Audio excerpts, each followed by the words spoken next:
Des trains chargés de passagers qui passent sous la surface de l'eau, à leur bord des voitures, des camions aussi.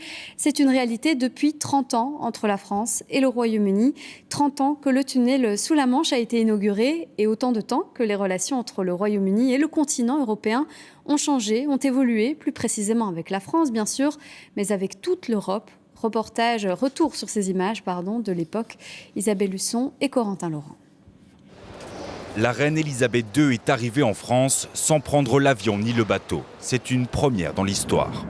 Aux côtés de François Mitterrand, le président français, ont inauguré le tunnel sous la Manche. C'était il y a tout juste 30 ans. C'était un rêve de longue date, mais il n'aura fallu que 6 ans de travaux pour percer 3 tunnels de 50 km de long enfouis à 40 mètres sous la mer, faisant la fierté des ingénieurs de l'époque.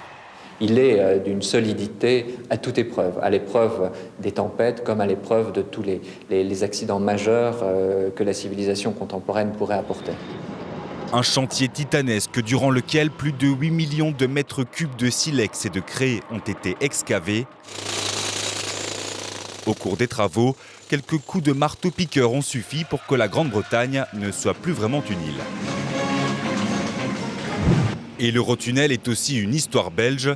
Le jour de l'inauguration, Jean-Luc Dehaene, notre Premier ministre de l'époque, était de la partie, car Londres et Bruxelles n'étaient plus qu'à quelques encablures l'une de l'autre. Du moment que notre ligne que nous sommes en train de construire sera prête et que la ligne britannique sera prête, nous le ferons en 2h15 environ.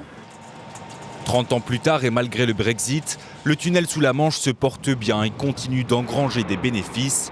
Chaque jour, 400 trains font des allers-retours sous la mer.